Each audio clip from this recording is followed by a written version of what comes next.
올 더 싱글 레이디 싱글 피플이 말하는 비혼의 세상 비욘세. 안녕하세요. 저는 해방촌 비욘세입니다.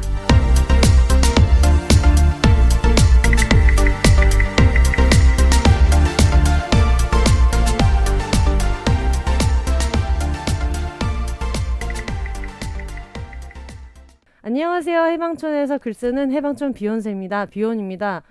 드디어 비욘세가 저번 주에 100회를 맞고 지금 올해 처음 하는 녹음에 영화인 두 분을 모셨습니다. 일단 바로 소개해드릴게요. 미싱 타는 여자들의 김정현 감독님, 이영래 감독님 모셨습니다. 안녕하세요. 안녕하세요. 안녕하세요. 저희가 저희 100회 특집으로 자주 나오시는 게스트인 이진송 작가님이 100일 떡을 해주셨어가지고 하간캐식들이 떡 좋아합니다. 네네. 따끈한 떡 하나씩. 감사합니다. 아이고 새해 복 많이 받으시고. 새해 복 많이 받으세요. 일단 100이라고 써있네요. 네, 네. 100이라고 써 있어서 요즘 그렇게 예쁜데요? 나오더라고요. 네. 100회 특집으로. 네. 그래서 다시 한번 이진송 작가님 굉장히 감사드리고 청취자분들도 너무 감사드리고요. 일단 두 분 각각 자기소개를 먼저 부탁드릴까요? 어느 분 먼저 하시겠어요? 네, 안녕하세요. 미싱 타는 여자들의 공동 연출 김정영이라고 하고요. 혼자 사는 여자입니다. 반갑습니다. 비욘세에 나오다니 영광입니다. 아, 너무 감사합니다. 혼자 사는 여자입니다라고 자기소개했을 때 옆에 있는 이영래 감독님이 약간 위축감을 느끼시는 표정을 제가 지금 발견했는데. 저는 이름을 말씀드리기 전에 일단 기혼이고요. 네. 그 미싱 타는 여자들의 공동 연출 이혁래입니다. 네, 반갑습니다. 반갑습니다.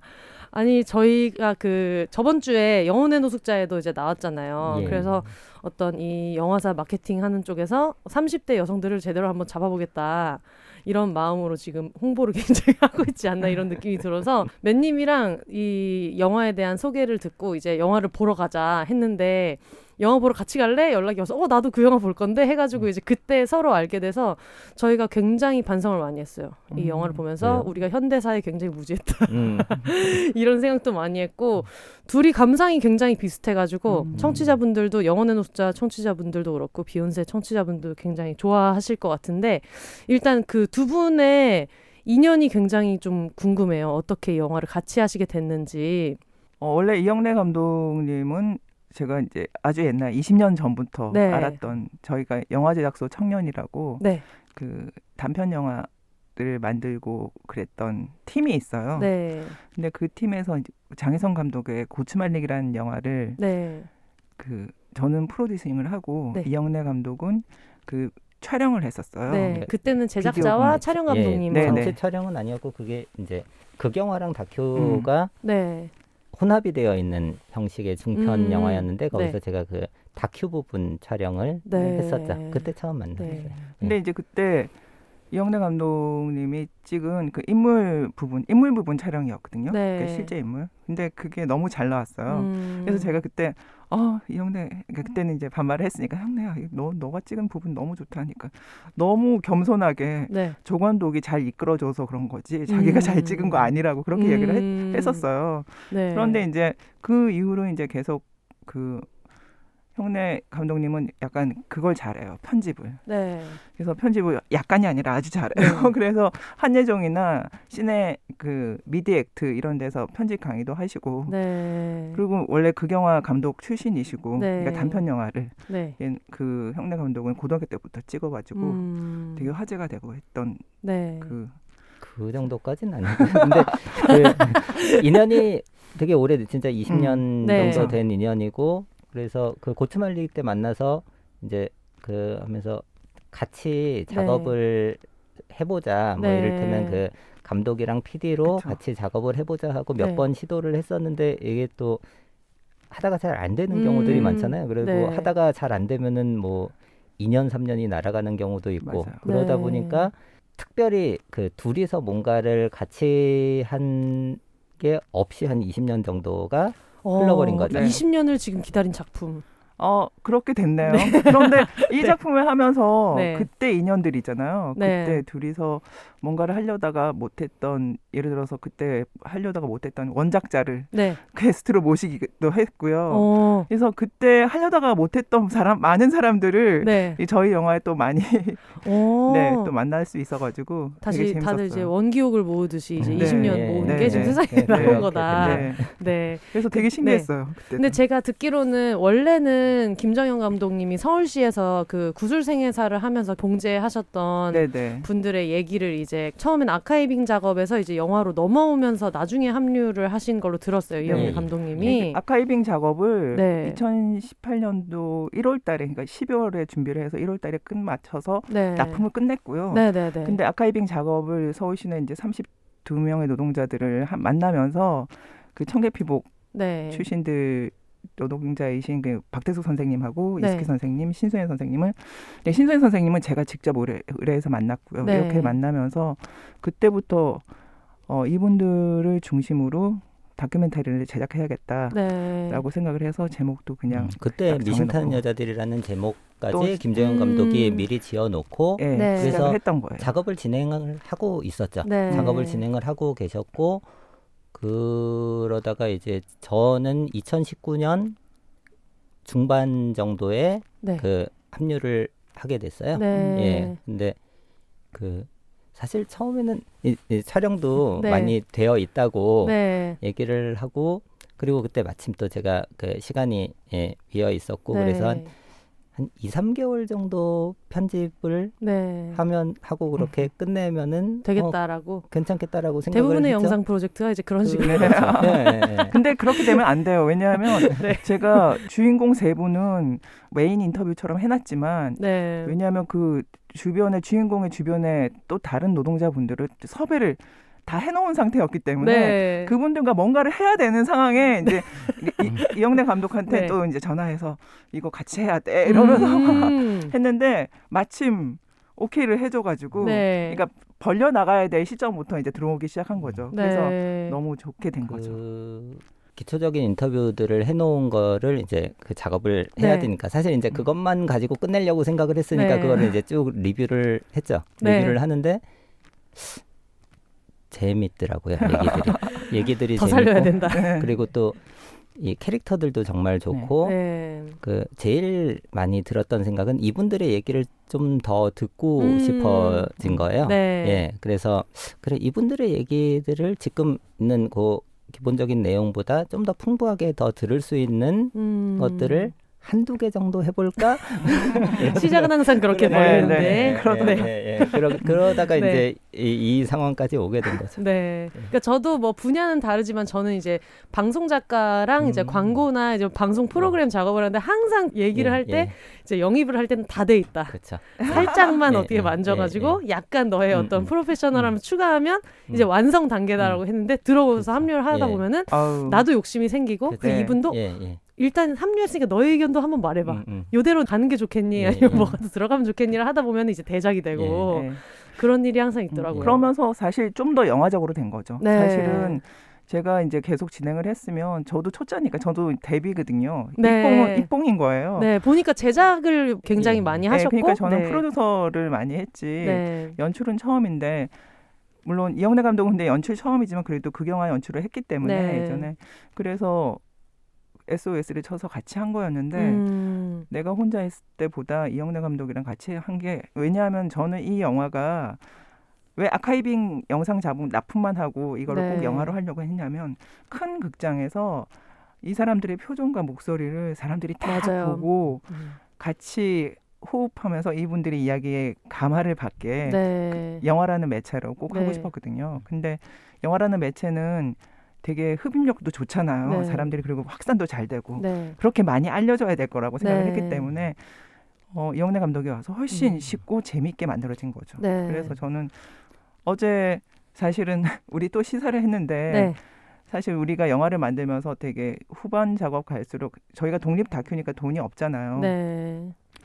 근데 이제 저희 대학 친구들이 돈을 좀 모아줘가지고 네, 후반 작업비가 들었어요. 마련이 됐는데 이제 그 친구들이 왔어요. 네. 사실 어저께 나 두 번째 숙제 검사를 맡은 네. 날이어서 내 대학 친구들이 와서 영화를 보는데 막 되게 두근거리는 거예요. 네. 얘네들의 반응이 어떨까. 오히려 아는 사람들이 내 작품을 볼 때가 그렇게 긴장되잖아요. 네, 그리고 가족들이랑 왔어. 걔네들이 막 자기 마누라들 데리고 오고 애들이 벌써 그렇게 다 컸더라고요. 네. 너무 부담됐어요. 어제 진짜. 그래가지고 다 와서 막 걔네들은 또 시사회라는 걸 처음이니까 막 꽃도 가져오고 그래가지고 앞에서 인사할 때 언제 주냐 이러면서 막 야 타이밍을 재면서 영화관에서 이러는 거 없어. 영화관에서 누가 꽃을 줘. 제발 저기를 치워라. 이게 뮤지컬이냐 뭐냐. 그러니까요. 내가 진짜 그 무식한 나이 대학 친구들이 네. 근데 너무 좋아하더라고요. 그래서 어제 약간 숙제 검사도 끝났고 네. 이렇게 된 것도 이영래 감독 덕분이구나. 근데 이런 계속 생각을 이제 했어요. 제가 하는 얘기는 지인 반응에 일희일비하지 말아라. 냉정하시다. 그럼요. 네. 예, 예. 그 지인만으로 그 3만 5만을 모을 수 있는 건 아니잖아요. 예, 예, 예. 아, 보통 지금 약간 목표로 한 1차 요 정도면은 우리는 그래도 뭐 나쁘지 않다 정도로 정한 수치가 있으세요? 전 잘 모르니까 네, 이게 영화의 성격마다 목표치를 다 다르게 잡으시더라고요. 그래서 여쭤봤는데 뭐 이런 정도 규모는 한 3만 정도? 3만 정도 하면은 네. 기본 맞나요? 예, 예. 근데 그러면 이제 대박인 거죠. 3만이면 대박인 건데 저는 이제 사실 극장 상황이 지금 코로나로 인해서 그쵸. 그리고 또 저희가 다큐멘터리라는 것도 있고 네. 그래서 그리고 지금이 대박 시즌이잖아요. 그 겨울방학 시즌이고 네네네네. 그다음에 구정 붙어 있고 네. 그러니까 진짜 극장이 안 나오는 시즌에 우리가 들어가는 거예요. 그러니까 극장 그 물리적인 상황이 극장 상황이 그렇게 좋은 상황이 아니기 때문에 네. 3만까지는 못 가도 그래도 네. 나는 내 속으로는 그래도 15,000원 넘겼으면 좋겠다 네. 이런 생각은 하고 있어요. 근데 그러면 뭐 어쨌든 비욘세에 나오셨으니까 저희 청취자 듣고 계신 청취자 여러분 저희가 지금 한 5,000은 해야 된다라는 생각을 가지고 제가 오늘 아까 이영래 감독님이 굉장히 중요한 부분을 짚어주셨는데 예, 예. 지인의 칭찬에서 만족하면 안 된다. 다정함과 따뜻함에 너무 현혹되면 안 된다는 예. 생각으로 오늘 저희가 열심히 한번 알겠습니다. 이 영화를 알겠습니다. 같이 영업을 한번 해보면 예. 좋겠는데 1월 20일. 네, 1월 20일에 예. 개봉하는 이제 미싱 타는 여자들이라는 영화고 사실 저는 요 얘기를 좀 부끄러웠던 게 전태일이라는 이름 정도 알고 있고 그분이 어떤 노동운동이 굉장히 상징적인 존재다 정도로만 알고 있었고 처음에 이 영화가 미싱 타는 여자들 전태일의 누이들이라고 했을 때도 이게 정말 같은 공간에서 사실상 같은 공간에서 같은 노동 환경에서 이렇게 연결되어서 일어난 어떤 관계가 있는 존재라는 생각은 못하고 뭐 한국의 뭐뭐뭐 이렇게 얘기하듯이 어떤 상징의 의미로만 이해를 했었어요. 저희가 뭐 지금 근현대사 공부를 하자는 건 아니지만 저희가 다 같이 느낀 게 진짜 우리가 이거를 너무 안 배웠구나, 배운 적이 없었구나 그런 생각이 들어가지고 배경에 대한 얘기를 간단하게라도 저 같은 좀 무지한 사람들 생각보다 많이 있을 수 있기 때문에 요걸 얘기를 해보자면 지금 이 미싱 타는 여자들의 이제 메인 주인공 세 분을 포함해서 인터뷰하신 분들이 일하는 데가 이제 평화시장이에요. 서울에 있는 평화시장이고 고 전태일 열사도 거기서 일했던 노동자인데 뭐 본인 스스로도 엄청 열악한 봉급에 하루에 15시간 넘는 노동을 했었고 뭐 여공들 처우에도 같이 분노를 해가지고 여기 나왔던 임미경님이 말씀하셨나? 여름에 선풍기를 틀어놓으면 저녁이 되면 선풍기 날개가 안 보일 정도로 먼지가 심했다고 했는데 저는 정말 놀랬던 게 그런 여공들이 있었다는 알았지만 이렇게 12살, 13살 이런 사실상 어린이죠. 그런 어린이들이 했다는 건 몰랐어서 저도 굉장히 놀랐는데 이제 그 얘기를 1970년쯤에 전태일 열사도 요 현실을 언론사에 꾸준히 알려서 이슈도 됐었고 노동청도 시정을 하겠다라고 했는데 이제 나중에 국정감사가 잘 넘어가고 하면서 노동청이 태도를 바꾸고 11월 13일에 이제 근로기준법 화형식을 하자고 해서 플랜카드가 그 유명한 근로기준법을 준수해라 우리는 기계가 아니다라는 걸 준비를 했다가 경찰이 방해를 해가지고 시위가 무산될 환경이 놓이니까 본인 몸에다가 석유를 붙이고 분신을 해서 이제 사망을 하셨던 사건인데 사실 이 사건을 이제 언급할 수밖에 없는 이유는 어쨌든 그 당시에 이제 있었던 이야기가 미싱 타는 여자들의 앞부분에 소개가 되잖아요. 메인으로 나오는 이 아이돌 그룹으로 치면은 이제 3인조 중에 맏언니 이제 이수키님께서 그 얘기를 하면서 깡패놈이 일하기 싫어가지고 그러다가 몸에 불 붙이고 죽었다라고 알고 있었다라고 얘기를 해서 사실 저는 이 영화가 굉장히 이 어린 소녀들이 어떻게 이 노동 환경이 처한 현실 속에서 성장해 가는가를 같이 본 이야기인 것 같기도 해요. 1970년 11월 13일에 이제 있었던 일이라고 말씀을 드렸는데 그 뒤에 사망 1주기가 됐을 때 갑자기 일을 안 한다고 오늘 일을 안 하는 날이다라고 해서 이수키님이 너무 깜짝 놀라면서 아니 전기가 나가도 들어올 때까지 기다리는 게 원래 우리 동네 하는 일인데 왜 일을 안 하냐라고 했더니 뭐 깡패놈 죽은 것 때문에 이렇게 얘기를 하던 차에 거기를 이제 일주기 행사에 가면 빵이랑 우유를 준다 해서 이제 버스를 타고 우르르르 갔다가 저는 거기서 약간 웃을 포인트가 아닌데 좀 웃겼던 게 찬송가를 부르더라. 그래서 찬송가 부른 사람들은 나쁜 사람이 아닌데 우리가 들어왔던 것처럼 전태일이라는 사람이 그런 인물이 아닌지도 몰라라고 하면서 이제 뭐 노동조합 얘기를 들었고 초등학교 때 어렴풋이 어떤 노동조합에 대한 얘기를 들었어서 그러면 노동조합은 나쁜 게 아니잖아라고 하면서 들어갔다라는 얘기로 이제 이 이야기가 시작이 되더라고요. 아 이게 다 연결되어 있는 얘기구나 싶어서 이제 그때부터 오히려 저는 이 영화랑 같이 좀 공부를 하고 배운 부분들이 많았던 것 같아요. 저희가 원했던 관객 반응이 딱 그거예요. 그러니까 저희가 이제 영화를 공개를 하면서 제일 두려워했던 게 혹시 이 영화는 미리 공부하고 봐야 되는 거 아니야? 이러면 안 되잖아요. 무슨 영화를 공부를 하고 봐요. 영화는 그냥 영화로 봐야지. 그렇죠. 그런데 영화를 보고 나서 관심이 생겨서 더 공부를 해볼 수는 있겠죠. 네, 맞아요. 그러니까 정말 기분이 되게 좋아지는. 아니 그리고 나는 이 선생님들 인터뷰할 때 그 아이러니가 너무 좋았어요. 그러니까 예를 들어서 어떤 거였냐면 우리는 전태일이 죽었을 때 그래서 다들 거기 싸우거나 아니면 되게 슬퍼하거나 그럴 줄 알았는데 깡패놈이 죽었는 줄 알았다. 사장은 그렇게 말했다. 그래서 나는 그렇게 믿었고 나는 그 시간에 일을 했다는 이야기잖아요. 이 어린 노동자들이. 이게 너무 아이러니한 거예요. 그 포인트가. 그 다음에 또 모란공원에 추모회 다 갈 줄 알았는데 이 정작 이 어린 여자 노동자들은 다 몰랐던 거죠. 근데 사실은 빵하고 우유 준다 그러면 다 가잖아요.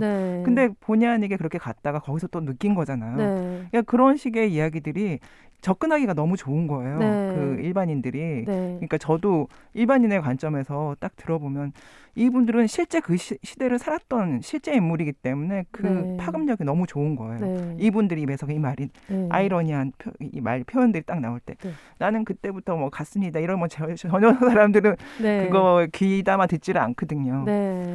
그래서 이분들의 이야기는 완전히 진짜 모아야 되는구나. 완전 주옥 같구나. 이런 생각이 들었던 거죠. 아까 부끄러웠다라는 얘기를 했는데 왜냐하면 그 당시에 하루에 10몇 시간씩 노동을 하느라 밖에서 이렇게 노동운동을 하다가 분신까지 한 사람이 있는데도 깡패놈이 죽었다라고만 알고 있었다라는 것과 지금 저의 어떤 알고 있는 정보의 양이 큰 차이가 없다는 느낌이 들었어요. 물론 이분이 굉장히 한국 현대사에서 굉장히 상징적인 인물이다. 그리고 이 사람이 이런 노동운동을 했기 때문에 이 이후에 굉장히 많은 것들이 바뀌었다라는 거는 알고 있지만 거기에 대한 어떤 굉장히 디테일한 이야기는 저도 학교에서 배운 적이 없어서 그 뒤에 어떤 일이 있었는지에 대해서도 잘 몰랐고 그리고 무엇보다 그 여공이라고 불리고 뭐 공순이라고도 약간 멸칭처럼 부르고 했던 사람들이 실제로는 거의 뭐 80% 정도의 노동 인력이었다.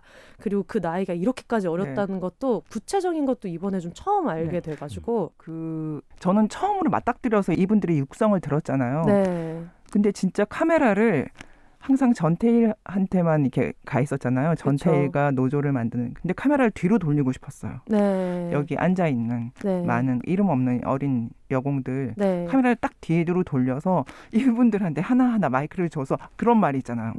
깡패놈이 죽었다라는 말로 들었다. 그러니까 이렇게 해서 차근차근 쌓아 올라가면 퍼즐이 맞춰질 거라고 생각을 한 거예요. 우리가 그냥 이렇게 우상처럼만 생각했던 사람과 그걸 처음 그 당시에 그렇게 했다가 성장하는 사람들의 이야기를 우리는 이쪽 측면을 한번 보면서 만들어 보면 가장 그리고 지금까지 그렇게 기록된 게 없었고 그렇게 해서 이제 시작이 된 거죠.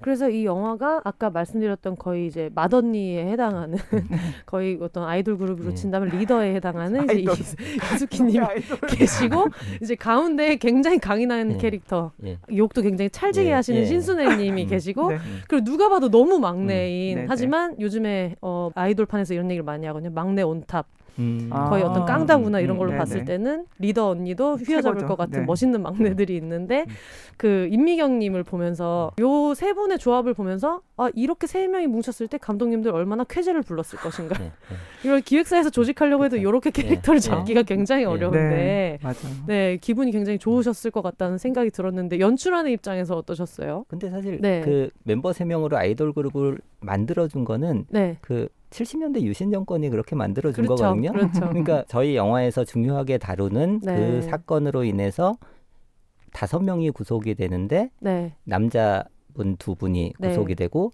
여자분 3분이 구속이 되는데 그 네. 3분이 이수키, 네. 신순애, 임미경 네. 3분인 거죠. 그러니까 네. 그 이를테면 박정희가 조직해준 네. 미치겠네. 그 네. 멤버들이 근데 정말로 각각 아까 말씀하신 것처럼 네. 개성이 뚜렷하고 네. 그 말투도 다르고 네. 같은 얘기를 해도 서로 다른 네. 그 측면에서 얘기를 해주니까 네. 얘기만 듣고 있어도 네. 재밌었죠. 맞아요. 예. 그 세 분들은 그때 메인 인터뷰 때 네. 그 서울시 그 창고 갤러리에서 했었어요. 네. 그 이제 정면을 바라보고 이제 인터뷰를 그때 이분들이 자기의 모든 이야기를 쏟아내는 이야기 자리인 거잖아요. 네. 근데 이제 약간 거기가 갤러리 한가운데니까 천장도 높고 네. 옆에도 빵 뚫리고 네. 조명만 있고 카메라만 딱 있으니까 그리고 어두컴컴하고 그러니까 진짜 약간 그동안 못했던 말들을 다 이렇게 내뱉어내는 그런 식으로 이제 이야기를 했는데 세 명의 캐릭터가 다 다르니까 보면 이수키 선생님은 되게 그 숫자도 다 외우시고 네. 그다음에 기억력도 엄청 좋으시고 그다음에 이제 되게 논리정연하고 막 그러시지만 사실 중간중간 쉬면서 이야기할 때가 되게 재밌거든요. 이수키 네. 선생님이 사실 되게 유머러스해요. 저희 근데 되게 유머러스한데 그게 이제 조금 풀어질 때 나오는 유머가 되게 네. 재밌거든요. 근데 이제 말을 할 때는 또 긴장해서 또 그렇게 하시는 거예요. 그리고 아무래도 간부를 하셨었기 때문에 어떤 그런 공식적인 그렇죠, 발화에서의 그렇죠. 어떤 본인의 톤이 또 따로 있으시지 않았구나. 그렇기도 하고 어렸을 때부터 좀 약간 그 배운 대로 하는 그 그런 약간 고지식한 네, 스타일. 네, 뭐 네. 이를테면 영화에 나오지는 않지만 그 노조 간부를 네. 처음 만났을 때 이제 처음에 그 이 전태일의 친구들이 노조 조합원들을 모으기 위해서 굉장히 많은 노력들을 네. 하거든요. 그래서 그 미끼에 이제 해서 그 노조 간부분을 그 다방에서 네. 만나서 노조에 가입하려는 설득을 하기 위해서 그렇게 하게 되는데 네. 다방을 처음 가보시는 거예요. 그렇겠죠. 그때도 이미 일을 하신 지 좀 되긴 그쵸. 됐지만 네네. 그래봤자 나이가 그때 18? 그쵸. 뭐 이 정도밖에 안 되니까요. 네. 근데 그럼 다방에 가서는 어떻게 행동해야 될까? 다방에서의 에티튜드. 그래서 어렸을 때 봤던 그 가정백과 그게 기억이 나셨대요. 그래서 네. 백과사전 같은. 그 다방에 갔을 때는 커피 대신에 홍차를 시켜야 되고 그리고 이 뭐 이를테면 스푼으로 오른쪽으로 3번 어머, 돌리고 어머. 그리고 컵을 들어서 후루룩 마시는 게 아니라 스푼으로 떠서 먹는 떠서 것이다. 먹어야 되는 것이다. 그게 오. 생각이 나서 그대로 하셨다는 거예요.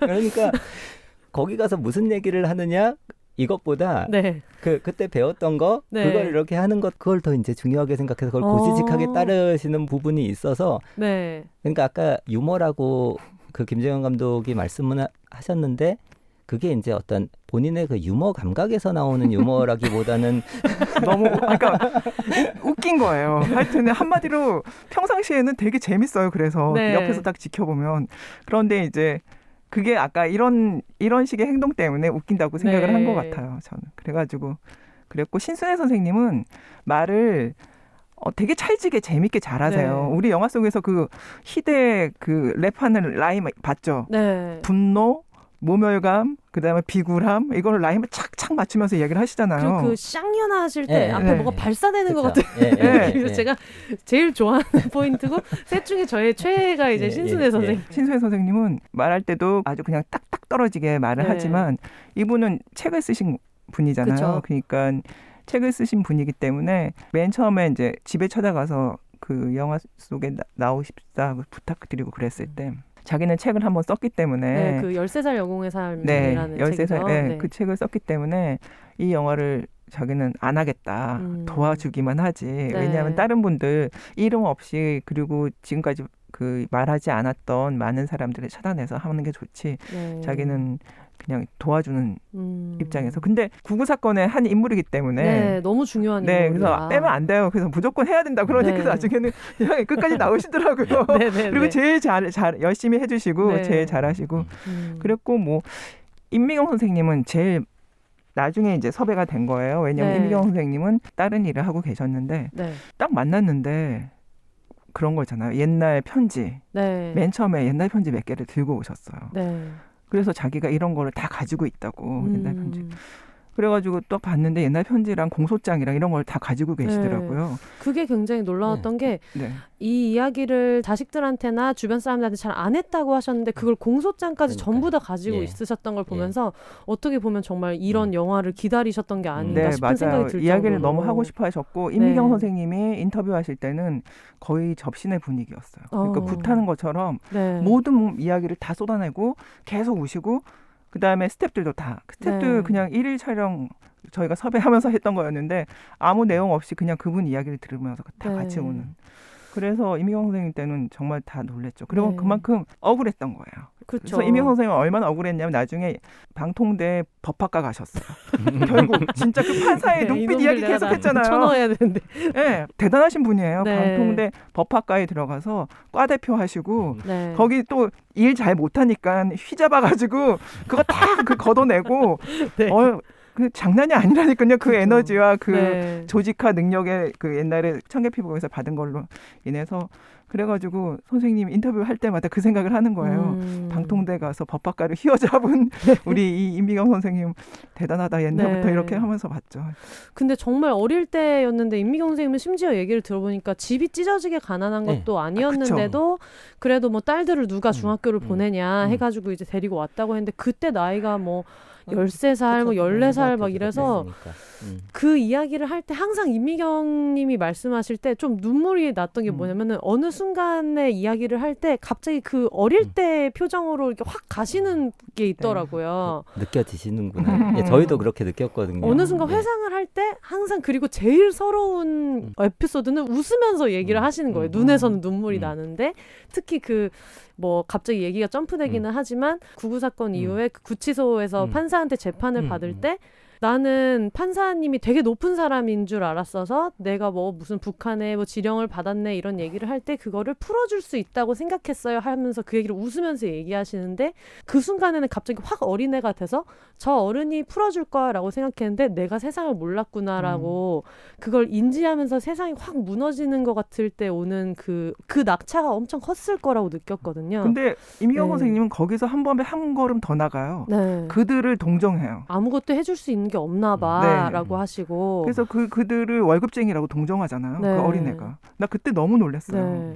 그래가지고 와 정말 대단하시다 이분. 그러니까 억울하고 어른이 어른같지 못하고 이렇게 화를 낼 수 있는데 한 단계 더 넘어가잖아요. 저분들은 그 월급쟁이니까 그럴 수밖에 없고 그렇게 하면서 어린 소녀의 눈으로 그들을 동정하면서 이름도 다 외웠잖아요. 나중에 판사 이름도 다 외워서 우리 찾아보기도 했어요. 저희가 막.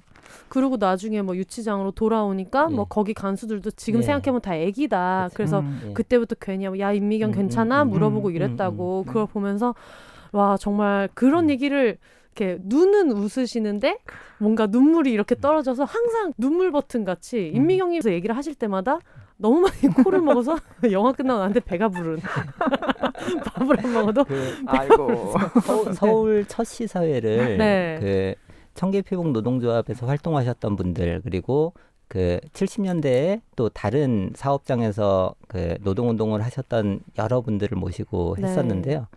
그때 정말 이렇게 아마 이 코를 드셨을 그 즈음에 정말 엄청나게 크게 코 푸는 소리가 팍 들렸어요. 한 바가지 나왔을 거예요. 못 참으셨던 거죠. 네네네. 요즘에는 영화를 볼 때 이제 마스크를 쓰니까 이걸 일일이 이렇게 들고 닦기가 좀 민망할 때가 있어가지고 이걸 항상 좀 참았다가 하고 그러다 나중에는 그냥 될 대로 되라 하고 그냥 닦지도 않고 펑펑 울면서 이제 봤던 경험이 있는데 그래서 제 친구가 그 친구는 이제 중앙일보 기자인 친구인데 보고 나오더니만 무슨 이야기 했냐면요. 이 영화는 전 국민을 극장에 가둬놓고 보게 해야 될 영화라고. 왜냐하면 가둬놔야지만 이 효과가 있다는 걸 일단 단적으로 이야기를 한 거예요. 봉준호 네. 감독님이 이야기한 거랑 비슷하게. 네.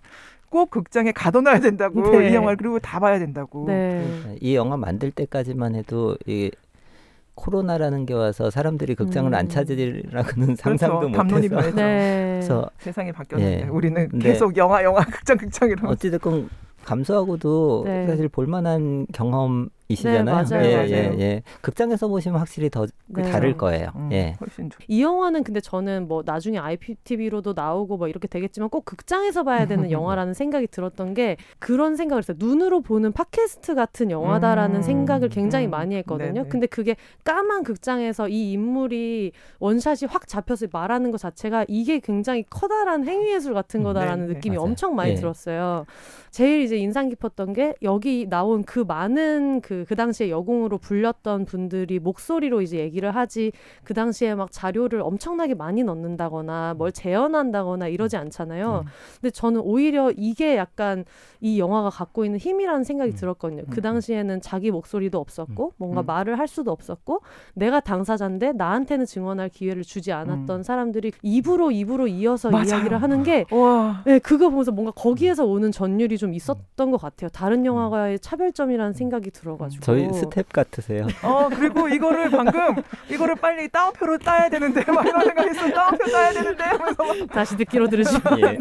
이런 너무 좋습니다. 작가님. 네. 그리고 저도 술 먹는 걸 워낙에 좋아하는데 항상 왜 이렇게 다 같이 술 먹거나 이러면은 항상 말도 없고 묵묵하고 이렇게 했던 어떤 고학번 선배가 3차 정도까지 살아남으면 자기 인생 얘기를 해주는데 그게 너무 아침까지 듣게 되고 하는 그런 얘기들이 있잖아요. 좀 그런 느낌 많이 받았어요. 진짜 엄청난 비유시. 그러니까요. 뭐 어떻게 지금 한 30년 만에 복귀되는 그 시절이 생각나네요. 30년 만에 그 시절이. 근데 항상 진짜 얘기는 그 선배들이 되게 많이 가지고 그렇죠. 있고 알고 네. 보면은 입만 살아있는 수많은 사람들보다 이 선배가 뭔가 되게 많은 일들을 했고 이런 경우가 많잖아요. 그쵸. 그래서 그런 느낌을 되게 많이 받았어가지고 어쨌든 이 영화를 여러분들 꼭 보셨으면 좋겠다. 이런 말씀을 드려요. 작가님의 이 비유를 들으면서 사람들이 네. 다 너무 많이 올 것 같은데요. 정말 와 너무 멋지네요. 찰진 비유에 비해서는 네. 마지막 결론이 너무 상투적이었던 상업적인 결론. 예. 우리의 상업적인 목표는 결론. 좋습니다. 5,000명 일단 여기서. 일단 3만. 네, 지금 한 700명 했거든요. 예. 네.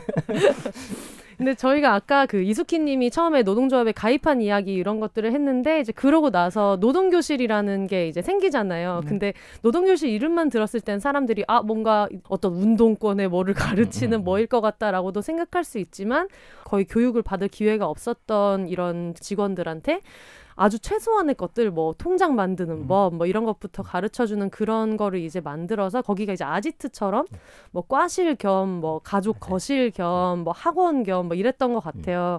처음에는 이제 그냥 이 영화의 소개로만 이렇게 간단하게만 이제 축약을 해야 되니까 읽었을 때는 노동교실 뭐 그래 뭐 이런 거 가르쳐주고 애들 일만 하지 말고 뭘 배워라의 느낌이었겠다라고 생각을 했는데 영화를 보고 나니까 이 노동교실이라는 게 사실은 가족이고 친구고 그러니까 삶의 일부라기보다는 거의 전부에도 가까웠겠다는 생각이 들더라고요. 그러니까 사춘기의 소년 또는 소녀들한테 내 방이라는 게 되게 중요하잖아요. 그렇죠. 근데 같이 쓰는 내 방이었던 네. 같은 느낌이 있어요. 네. 예. 영화에서도 교복 안 입었다고 일반 요금 내게 했다라고 하지만 처음으로 이 소녀들한테는 소속될 공간이었던 게 아닐까 싶어요. 어떻게 보면은 가족도 나를 가족 안에서 어떤 교육을 시켜주지 않고 그 노동 현장으로 보낸 거고 그리고 나는 학교도 못 갔고 이런 상황에서 항상 15시간씩 일을 할 때는 강제로 주어진 곳에 가서 거기에서 일만 해야 하지만 내 의지로 갈 수 있는 유일한 공간이 노동교실이었겠다라는 생각이 들더라고요. 네. 그래서 그 또래들끼리 모여서 그 네. 나이 또래들이 할 수 있는 그런 것들을 많이 하는 거죠. 네. 그러니까 노래도 부르고 네. 그다음에 글도 쓰고 그다음에 뭐 꽃꽂이도 배우고 네. 그 커리큘럼에 보면 그런 것도 다 있어요. 왈츠 추고 네. 뭐 이런 것도 배우고 그러셨다 네. 그러더라고요. 그러니까 예. 그 공간이 정말 이분들한테는 진짜 너무나 소중한 공간. 네. 그러니까 그리고 이제 신소연 선생님이 그때 그거 이야기를 했잖아요. 네. 통장. 네. 근데 통장. 이제 맨 처음에 거기에 이제 그래서 자기는 통장이 없어서 동전을 맨날 들고 다녔다고 그랬는데 원래 맨 처음 리서치 인터뷰에서는 저금통을 들고 다녔어요, 선생님. 그래가지고 방이 네네. 없으니까. 네네. 그러니까 저금통을 들고 그거 얼마나 무거웠겠어요. 네, 그 도시락 가방에 짤랑짤랑하면서. 짤랑짤랑하게. 그러다가 은행에 넣는 법을 배웠으니 얼마나 좋았겠어요. 네. 그 무겁고 짤랑짤랑거리면서 다니다가. 네. 근데 이제 나중 인터뷰에서 선생님이 그 말을 까먹으셔가지고 디테일을 못 살렸는데 그렇게 상상을 하면 정말 이분들한테는 은행을 가서 돈을 저금하고 나오고 이런 것들이 너무나 절실했던 거예요. 네. 근데 한자가 그때 당시 저희도 한자로 쓰는 걸 그 시절을 좀 기억하거든요. 저도 조금 기억해요. 네. 어릴 네. 때. 근데 그 한자가 어렵잖아요. 네. 1, 2, 3, 4 이렇게 쓰는 게 아니라 어려운 네. 한자잖아요. 네. 근데 그런 것들을 다 가르쳐줬다고 하니 얼마나 이분들이 좋아했겠어요. 사실상 거의 뭐 사회화 과정을 다 네. 같이 도와준 공간이나 네. 마찬가지인 거네요. 근데 어쨌든 그게 그 전태일의 친구들과 그 전태일님의 어머니 이소선 어머니라고 불렀던 이제 그분들이 이제 계속 만들어준 공간이고 거기서 많은 것들을 해줬기 때문에 나중에 이제 이소선 어머니가 구속이 됐거나 했을 때 그게 엄청난 큰 일로 다가왔을 것 같아요. 그래서 저도 이걸 영화를 보고서 그 부분에 대해서 좀 이제 찾아봤거든요. 왜 이렇게 전태일의 어머니인 거는 알겠고 그렇지만 왜 이렇게까지 많이 이 구속된 거에 대해서 목숨을 걸어가면서 이입을 했을까라고 하니까 사실상 그 당시에 있었던 소녀들한테는 실제로 자기 어머니 같았을 거라고 생각해요. 예. 어쩌면은 임미경 선생님한테 네. 더 그 9월 9일이 각별할 수 있었던 거는 네. 임미경 선생님이 일단은 그 다른 분들과 마찬가지로 그 초등학교만 졸업하고 네. 그 평화시장에 들어왔기 때문에 공부를 하고 싶었고 네. 그 공부를 하고 싶은 그 욕구를 채워주는 게 노동교실이었고 네. 그리고 임미경 선생님이 어머님이 일찍 돌아가셨거든요. 근데 가끔 이소선 어머니에 대해서 임미경 선생님이 회고하실 때 보면은 엄마 기억하는 것처럼 네. 그렇게 기억을 해요. 그러니까 엄마도 뺏기고 내 네. 방도 뺏긴 거예요. 네. 그러니까 정말 사실 좀 아픈 얘기기는 하지만 네. 내가 좀 다치더라도 네. 이걸 지켜야 되지 않겠나라고 네. 그 나이에 네. 생각을 할 수밖에 없었던 것 같아요. 네. 예. 그래서 들으시는 분들 조금 참고를 위해서 말씀드리자면 어쨌든 그 소중한 노동교실을 9월 10일까지 여기를 나가라. 계약 기간도 남았는데 누가 봐도 약간 그냥 얘네들을 와해시키고 싶은 것 때문에 왜냐면 이소선 어머니에 대해서 빨리 석방시키라고 하고 여기에서 얘네들이 자꾸 모여서 어떤 의견을 갖는 것 같으니까 이제 이거를 9월 10일까지 빨리 이걸 빼라라고 하니까 뭐 여자 남자 가릴 것 없이 다 했던 건데 지금 보니까 역산해서 계산하니까 중3? 중학생 정도의 나이였더라고요. 예. 근데 창문에 매달려서 뭐 제2의 전태일이 누군가 돼야 된다면 내가 돼야 돼 하면서 죽을 거라고 하고 창문에서 이제 뛰어내리라고 하고 그걸 언니들이 발목을 겨우 붙잡아가지고 그 덕분에 살았던 것 같다라고 이야기를 하더라고요. 그래서 그걸 보면서 어떤 사람들은 굉장히 투사 같다라고 하겠지만 자기 삶의 전체가 송두리째 지금 드러내지는 것 같은 예. 느낌을 느꼈기 때문에 그렇게 됐을 거라는 예. 생각도 들고 어린애가 투사 같다고는 말을 할 수가 없죠. 네. 어린애한테. 그러니까 저희도 네. 그 장면을 이제 구성을 하면서 제일 조심스럽게 구성했던 맞아요. 부분이 그 부분이에요. 네. 그러니까 뭐 이를테면 뭐 14살 네. 여자애가 제2의 전태일이 된다고 했대 멋지지 않아? 네. 이런 반응이 만약에 이 영화를 보고 그런 반응이 나오면 정말 그쵸. 예, 되게 기분이 안 좋을 것 같아요. 예. 가슴 아픈 일이잖아요. 네. 그런 일 다시는 없어야 되고. 네. 근데 그거를 이제 멋진 그 빨간색 옷 입은 커플이 네. 중에서 그 신광영 선생님 2부에서 네. 너무나 멋지게 정리를 해주셔가지고 너무 네. 다행이라고 생각을 했었죠. 네. 그 당시에 이제 있었던 분들 중에서 현재는 부부로 지내시는 분 두 분도 같이 이제 인터뷰를 중간중간에 네, 네, 해주셨는데 그 중에서 신광용 님이 그 얘기를 해주셨죠. 네. 그 모든 여자들이 전태일이었다. 전태일이었다고 생각한다가 아니라 전태일이었어요. 라고 얘기해 주시는 부분이 있는데 임미경 님이 자기가 거기 매달려서 근로기준법에 대해서 알게 되고 희망을 받기 때문에 뭔가 내가 여기서 하면 달라지지 않을까 생각했다라고 할 때 그때도 희망을 가졌었다라는 이야기를 할 때 잠깐 그 약간 어린애 같은 표정이 나올 때가 있는데 저는 그 장면이 너무 슬펐거든요. 요만한 희망을 가지고 매달렸을 때 그 옛날을 복귀할 때 판사 앞에 섰을 때 자기 자신에 대한 얘기도 그렇고 그 얘기를 할 때가 제일 눈물이 많이 났었던 것 같아요. 진짜 이렇게 그 표정에서 순식간에 한 네. 40년이 거슬러 오르잖아요. 네. 예. 근데 그거를 그 촬영할 때도 느끼고 편집할 때도 느끼고 근데 사실 그런 느낌들을 관객들도 네. 받았으면 좋겠다라고 네. 생각을 했었거든요. 네. 근데 많은 분들이 네. 예, 그런 것들을 공감을 해주시는 것 같아요. 네. 예. 근데 저는 이 영화 전체가 이 당시에 스스로를 좀 마주하는 과정이었다는 생각이 들거든요. 처음에 뭐 어떤 그림을 그리면서 하는 상담도 그렇고 그리고 그 뒤에도 굉장히 그런 장치들이 많잖아요. 그래서 이런 방식을 취한 거에는 어떤 구성을 통해서 어떤 회의를 통해서 이렇게 정하시게 됐는지도 좀 궁금해요. 그 노성미 화가가 네. 이제 그림을 그리잖아요. 노성미 화가는 이제 저희 절친이기도 한데 그 신수연 선생님 그 꿇어 앉아 있는 그림 네. 그 책에서 예, 영화에도 나오지만 신수연 선생님이 13살 여공의 삶이라는 책을 쓰는데 네. 그 당시에 그 이제 처음 일을 시작해서 시달을 할 때 어떤 자세로 일을 했는지를 네. 글로 표현을 할 수가 없어서 그 둘째 따님이 그냥 네. 손으로 쓱쓱쓱쓱 그려준 네. 그림. 예. 근데 그 노성미의 그림이 되게 간결하지만 또 되게 강해요. 네. 강하고 되게 툭 던지듯이 마치 선문답처럼 제시하는데 네. 그게 또 많은 그 생각을 하게 하고 네. 그런 식의 그림들이 많아요. 근데 네. 이제 그러니까 정무라라고 하면 산을 많이 그리고 네. 자연도 많이 그리고 고양이를 많이 그리죠. 네. 그랬는데 이제 이런 의뢰를 한다고 했을 때 이제 처음인 거잖아요. 그러니까 네. 실제 인물 초상화도 처음이고 그리고 이런 역사적인 일에 대해서도 이제 많이 생각을 안 했고 네. 그랬는데 선생님들 인터뷰를 하면서 만나면서 노성미 작가도 너무 좋아하게 된 거예요. 그 인물의 면면이 너무 다르고 맞아. 그리고 이야기도 너무 재밌게 하니까 스토리가 일단 너무 네. 보통 그러면서 사람들이 범접하기 너무 노성미도 열심히 그리고 네네네. 마지막에 엔딩에 그 엄청난 큰 그림 있잖아요. 네. 그 그림은 이제 사진이 있는데 그 청계피복 노조원들이 행사를 하고 옥상에서 그 네. 한복 같은 걸 입고 찍은 사진인데 단체샷. 그걸 이제 하나 노성미가 재해석을 해서 이렇게 그 색깔도 딱 정해가지고 이렇게 그린 거예요. 네. 사실 실제 보면 그 그림이 엄청 커요. 네. 그래서 노성미가 이 그림을 선생님들의 그 가장 빛나는 순간의 얼굴을 그리고 나중에 이제 저런 초상 단체 그림이 나올 때 또 다시 극장 이야기지만 극장에서 큰 화면에서 네. 노성미의 그림을 저 아름다운 색깔과 함께 네. 저 선생님들의 과거의 사진이랑 같이 딱 본다면 너무나 네. 아름답겠다라고 네. 생각을 했었거든요. 그래서 맞아요. 잘 나온 것 같아요. 그래서 네. 선생님들하고. 그림 관련해서 조금 더 설명드리면 일단은 그 신수연 선생님 그림이 딸이 네. 엄마의 어린 그쵸. 시절을 그린 거잖아요. 네. 그 세팅을 좀 가져가고 싶었어요. 물론 이제 노성미 작가도 연식이 있기 때문에 여기 이숙희 신순애 선생님의 딸이라기보다는 뭐 이모 네. 뭐 이 정도겠죠. 예, 예.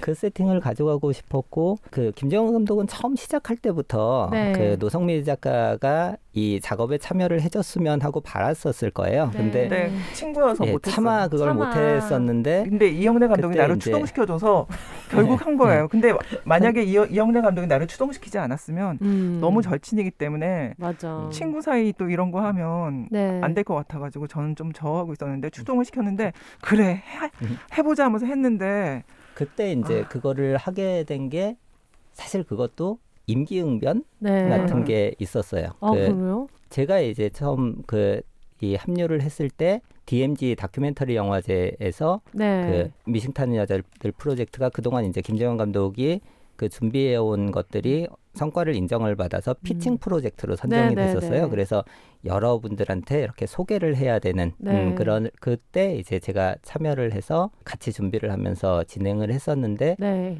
생각외로 그렇게 큰 관심을 받지는 못했어요.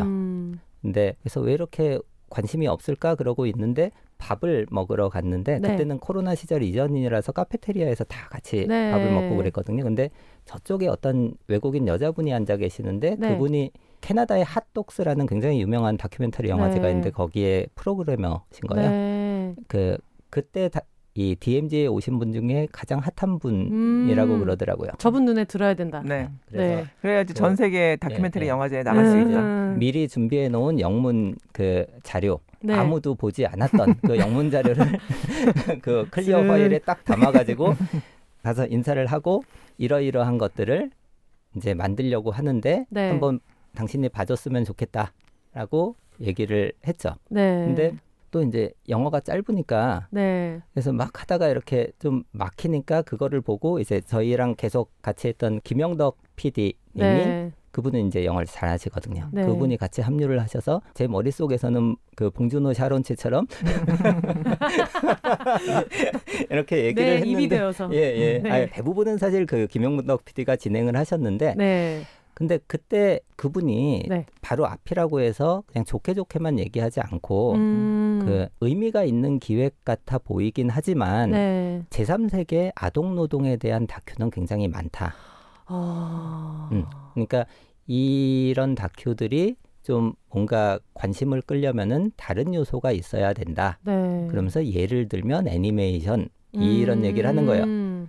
그래서 그때 노성미 작가랑 친하다는 건 예전부터 알고 네. 있었으니까 아이폰에서 노성미를 딱 해가지고 네.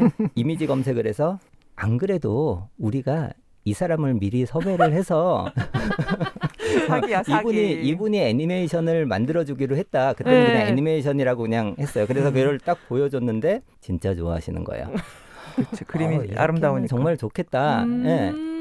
그러니까 그 임기응변과 그 네. 신순애 선생님 따님의 그림 그리고 오래전부터 쌓아온 노성미 작가와 그 김정은 감독의 우정 요 네. 세 가지가 합쳐져서 그 기획이 만들어지게 된 거죠. 우정에 금갔어요. 내가 전화할 때마다 얼마나 진땀을 흘리면서 전화하는데요. 내 전화 좀 받아줘, 성미야.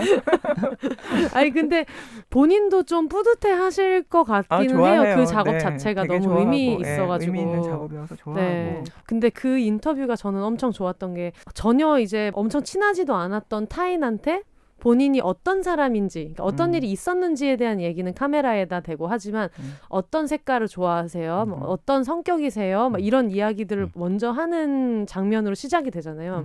근데 그게 관객들 입장에서는 이 사람에 대한 소개를 내가 같이 받는 느낌도 들었고 처음에는 조금 본인이 어떤 사람이다, 뭐를 했다라는 이야기를 좀 주저주저 하시다가 나중에 영화 뒤로 갈수록 점점 더 그 이야기를 더 편안한 표정으로 하시게 되잖아요. 그거를 같이 보는 과정이었던 것 같아서 영화 전체가 이 사람들의 얘기를 내가 그냥 전달받는다는 느낌보다는 이 영화를 만들어가는 과정에서 이분들이 예전에 있었던 스스로한테 있었던 일을 마주하게 되는데 그거를 옆에서 같이 구경하면서 그 경로를 같이 따라가는 느낌이 들었어가지고 그때 이제 그 질문 같은 경우에는 네. 절대로 노동운동가를 인터뷰하는 느낌으로는 가지 네, 말자. 맞아요.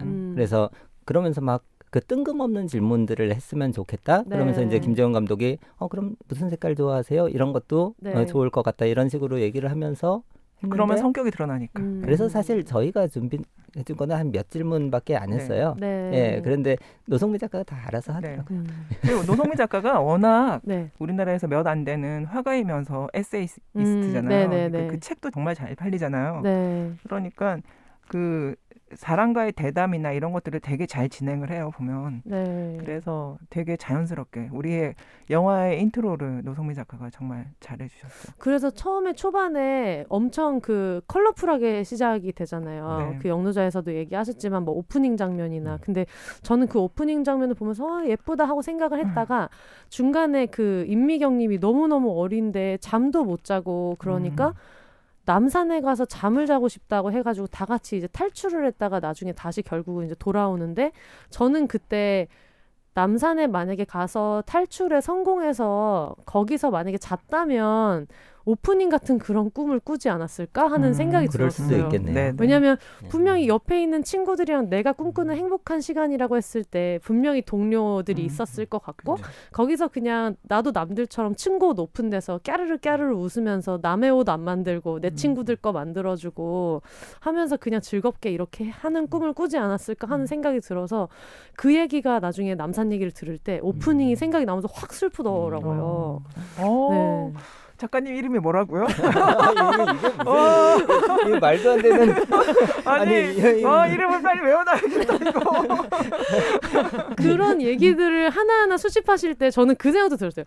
등장인물이 많잖아요. 그리고 에피소드도 많잖아요. 그러니까 하다못해 우리가 프로듀서 노원만 봐도 이게 감독이 좋아하는 사람들 얘기만 많이 들어가고 이런 게 있어서 근데 감독님들 입장에서 정말 힘들게 모셨고 그런 분들인데 이 분량을 누구 걸 자르고 누구 걸 낼 건가에 대한 고민이 되게 많으셨을 것 같은데 어땠어요? 그럼요.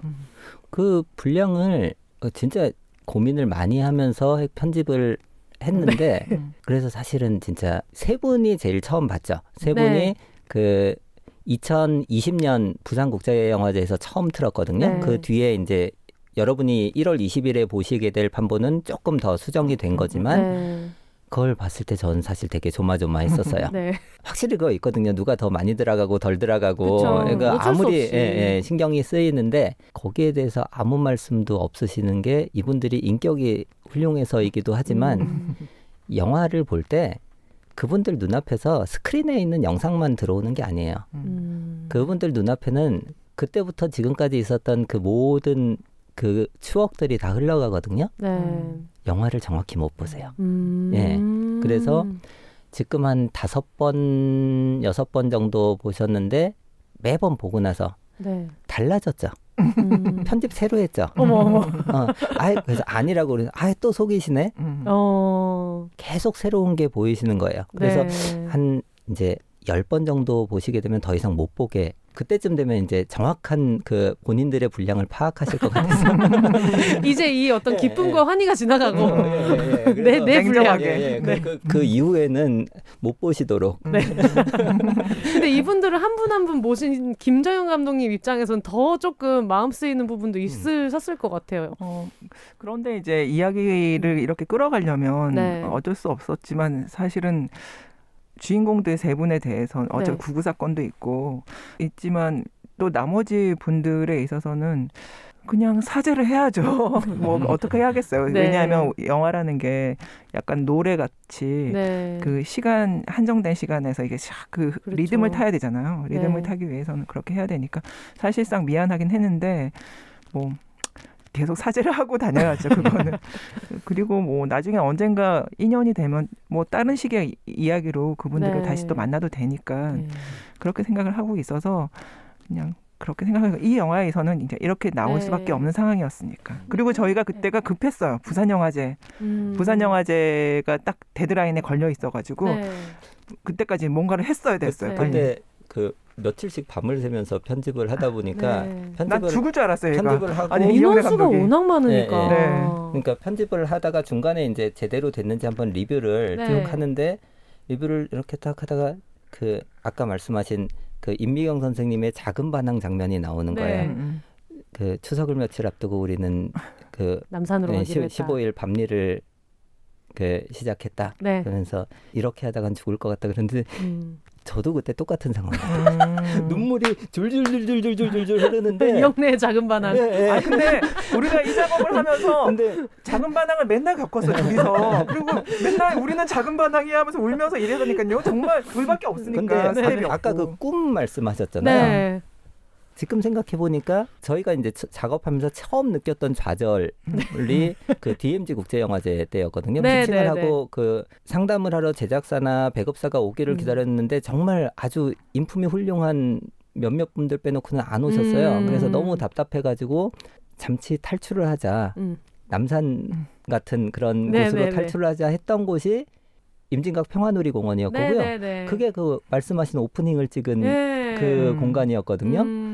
그렇게 생각해 보니까 맞아. 그 작은 반항의 남산이 네. 예 저희한테도 그렇고 그리고 출연진들한테도 그렇고 네. 평화누리공원의 언덕이었네요. 제작기 자체도 정말 무슨 영화 하나가 나올 것 같아요. 아, 그러니까요. 뭐 하나 씹을 게 없고. 그러니까 저는 사실 맨 처음 시작부터 좌절을 많이 했으니까. 네. 왜냐하면 이분들 이야기 한다고 했을 때 전태일 재단 찾아가서 네. 난 이분들 이야기를 하겠다. 왜냐하면 전태일 재단에서 저한테 의뢰한 게 아니잖아요. 그렇죠. 그냥 혼자서 헐헐 당신 뭐 하겠다고 샥 간 거잖아요. 네. 그러니까 좀 의아해하는 표정으로. 네.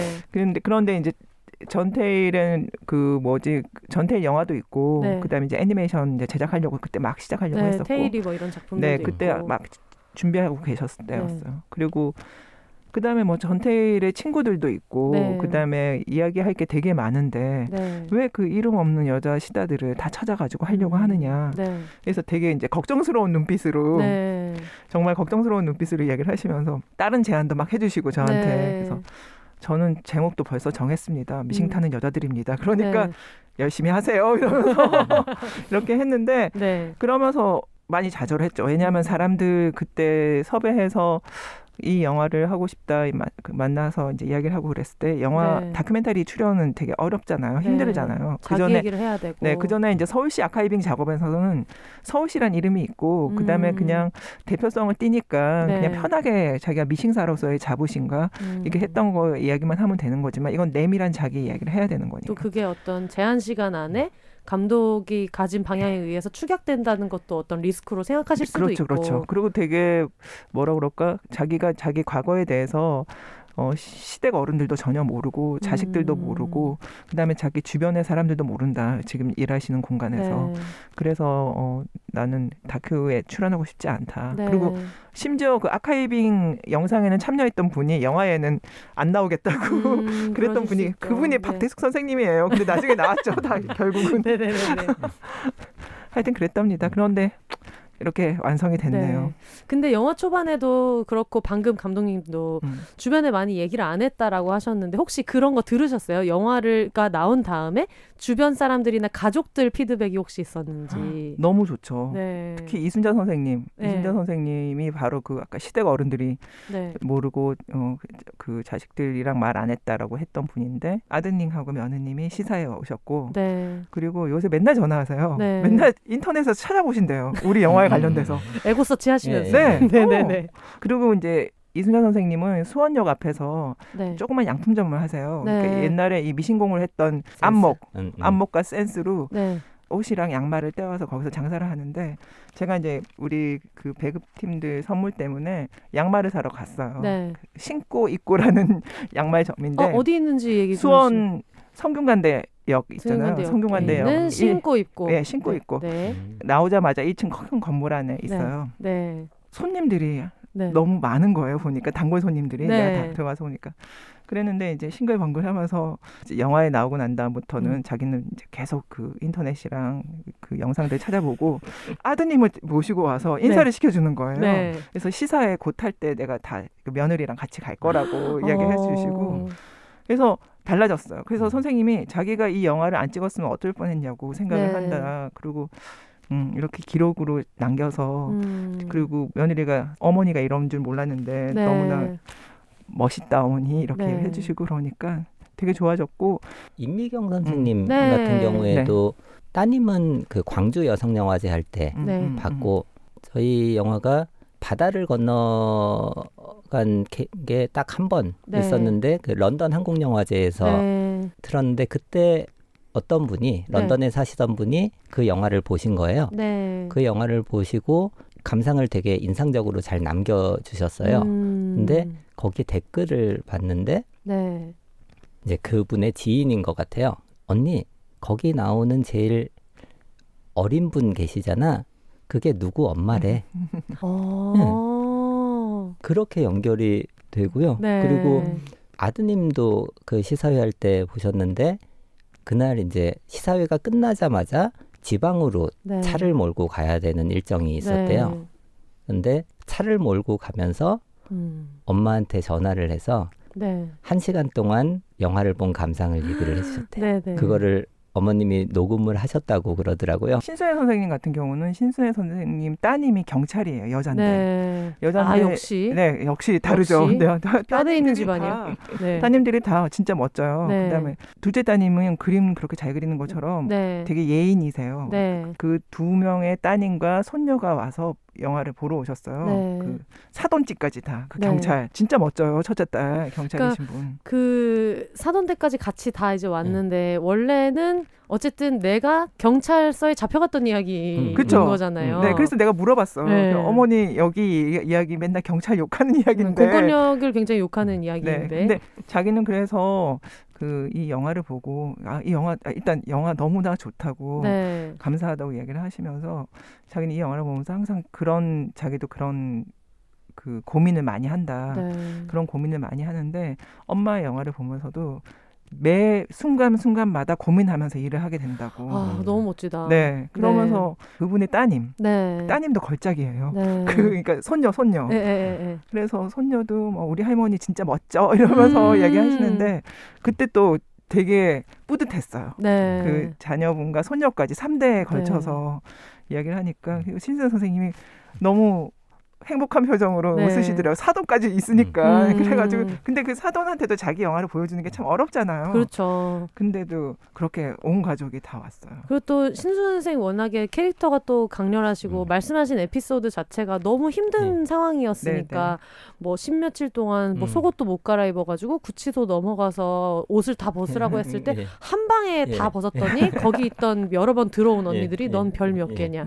너 여기 처음 와 뒤지라고 했다고. 너무 재밌죠 표현. 그래서 너무 슬픈 얘기고 잔혹한 얘기인데 너무 웃긴 거예요. 네. 똑같이 쟤네들도 운동하다 잡혀왔고 우리도 데모하다 잡혀왔는데 대학생이나 뭐 이런 사람들은 막 사식도 넣어주고 다 넣어주는데 나한테는 화장실 가고 싶다 그러면 차마이 쌍년아라고 했다고 하는데 그 쌍년아가 너무 찰져서 순간적으로 너무 웃음이 자꾸 쌍년아가 3번 나오죠. 네.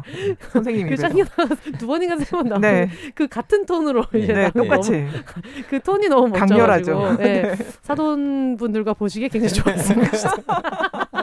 보통 집안이랑 결혼한 게 아니라 굉장히 멋있다 라고 생각하셨겠다는 생각이 들었고 그리고 제가 그 세 분들 나오는 메인 캐릭터 세 분 외에 굉장히 제일 좋아했던 캐릭터는 임경숙 선생님이 너무 그것도 사실 되게 가슴 아픈 얘기잖아요. 30일을 구류가 돼 있었는데 부모님도 모르고 아무도 몰라가지고 뭐 나는 속옷이고 뭐고 없고 해가지고 음식 갖다 주는 애가 나 도와주고 그랬다. 그래서 그 빚 갚으려고 구치소 앞에 왔다가 찍힌 사진이라고 하는데 일단 그 사진이 너무 해맑죠. 기차고 너무 웃기고 그래서 그때 사람들이 극장에서 다 웃어요. 네. 그러니까 저희는 이제 영화 상영할 때마다 들어가는데 웃음 코드를 항상 보거든요. 네.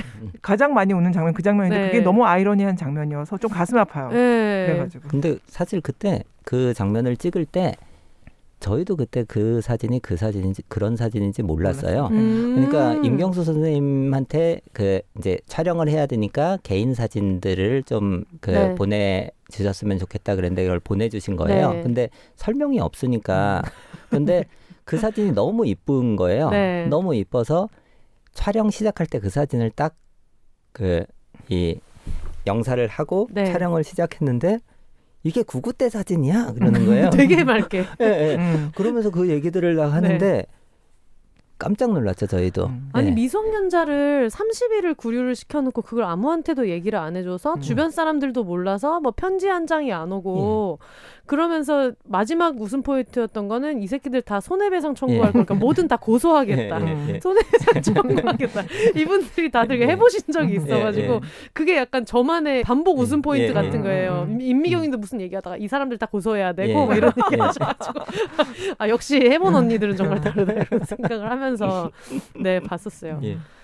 저희가 이 영화를 그 출연진들한테 보여드리면서 제일 걱정했던 거는 사실 실제 다큐는 출연진이 그 완성된 영화를 보고 마음에 안 들어하는 경우들이 되게 많아요. 그럴 것 같아요. 그래서 진짜 뭐 소송 직전까지 가는 경우도 있고. 아니 꼭 다큐가 아니라 친구가 뭔가를 내 사진 하나만 찍어줘도 나 이렇게 안 생겼다라고 하는데 다큐도 그럴 수 있겠다는 생각이 들어요. 나 이런 의도로 말 안 했고 이런 말투로 말 안 했는데 이렇게 붙었다라고 느끼실 수도 있고. 그런데 이상하게 이 영화 보신 출연진 분들은 다 만족을 하셨어요. 정말로 좋아하세요. 아무도 그런 불만의 이야기 한 적이 없어요. 그리고 또 제가 굉장히 좋아하는 캐릭터인 그 전태일의 친구분 그 이승철 선생님 굉장히 이렇게 멋있게 생기신 그분 같은 경우에도 그분이 어떻게 보셨을까, 그러니까 후배들의 이야기잖아요. 그걸 어떻게 보셨을까 궁금했는데 그 선생님이 하셨던 얘기가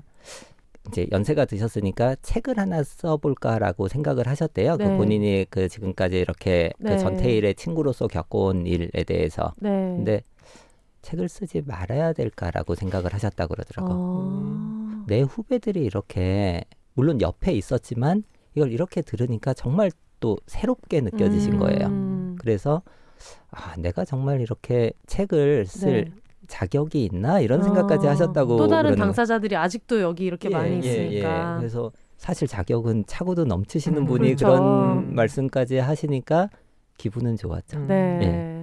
근데 또 나오신 분들은 만족했다고 하실 수 있지만 연출자 입장에서, 감독 입장에서 나 이거 마지막까지 고민하다가 이 에피소드는 걷어냈는데 너무 아쉽다 싶은 것들은 있을 수 있을 것 같아요. 그럼요. 그런 거 혹시 어떤 게 있을까요?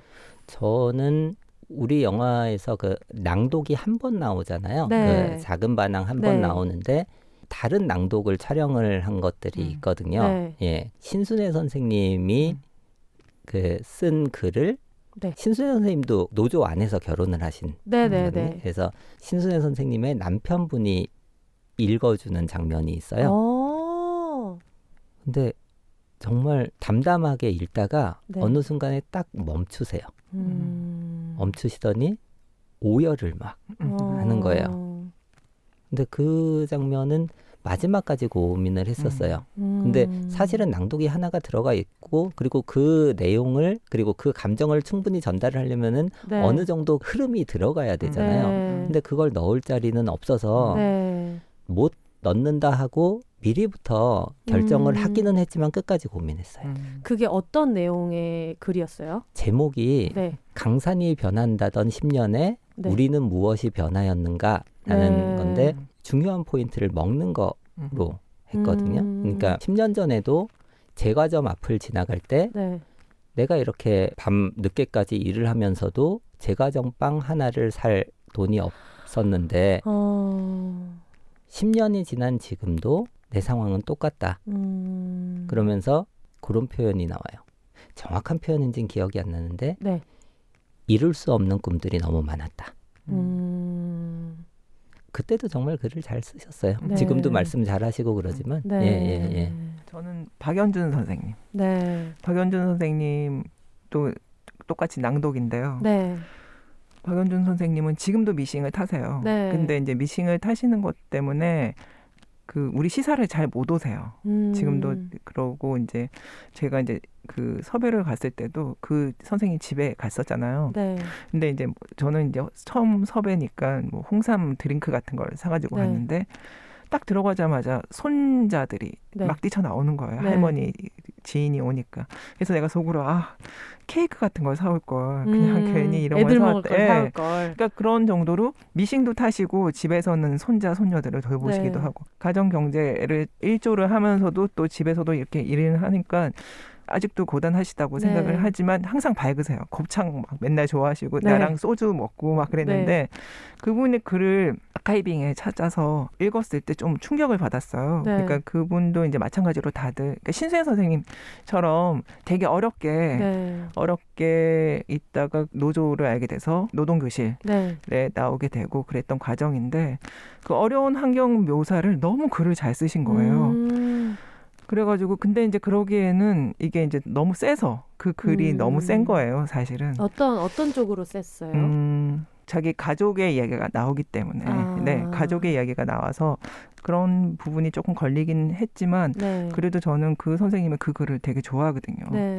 그래서 지금도 사실 못 온다고 맨날 해서 네. 전화를 자주 드려요. 네. 그래서 그 한 번 찾아가서 동네에서 곱창이랑 소주 마신 적 있어요. 네. 근데 요번에도 이제 개봉 전후로 해서 한번 뵙고 싶은데 주말에도 일을 하시더라고요. 그러니까 봉제업이 일이 있을 때와 없을 때가 있는데 있을 네. 때는 정말 옛날에 그때랑 똑같은 강도로 하는 것 같더라고요. 그러니까 밤늦게 끝나고 네. 휴일도 없이 일하고 네. 그 손자 손녀도 같이 네. 살고 있는 그 집에서도 아직도 그렇게 해야 되니 참 아이러니하다는 생각을 하지만 그래도 제가 좀 가장 애정이 가는 분 중에 한 분이셔요. 지금 미싱에 대한 얘기도 하셨지만 네. 우리 사회가 그렇잖아요. 여성이 대다수를 차지하는 종류의 직업에 대해서 굉장히 쉽게 이야기를 하고 그렇죠. 30년 이상 한식 한 분한테는 그냥 뭐 이모 뭐 아줌마 뭐 좋아봤자 사장님 이렇게 이야기를 하고 그 똑같은 일을 30년 동안 어떤 남성이 했을 때는 그래도 뭐 명장 조리장 뭐 무슨 사장님이라고 생각하는데 미싱에 대해서도 너 공부하기 싫으면은 뭐 나중에 뭐 기술 배워 미싱 배워 뭐 이런 식으로도 굉장히 많이 이야기가 됐었잖아요. 근데 그런 게 정말 우리나라의 정말 폐해 중에 하나인데 네. 사실 미싱 제가 이 서울시 인터뷰 맨 처음 2018년부터 할 때도 느낀 네. 건데 선생님들이 기술자란 자부심이 되게 강해요. 네. 그리고 그 기술로 자기는 가족을 다 먹여 살릴 수도 네. 있다. 어딜 가도. 네. 그런 자신만만함이 있어서 이 삶의 긍정성이 되게 강해요. 그래서 어떤 난관이 있어도 내가 책임지고 해내갈 수 있다고 네. 하고 그런데 이제 그러면서도 사람들이 부드럽고 연민도 많고 따스하고 그러니까 존경을 안 할 수가 없잖아요. 네. 이분들을.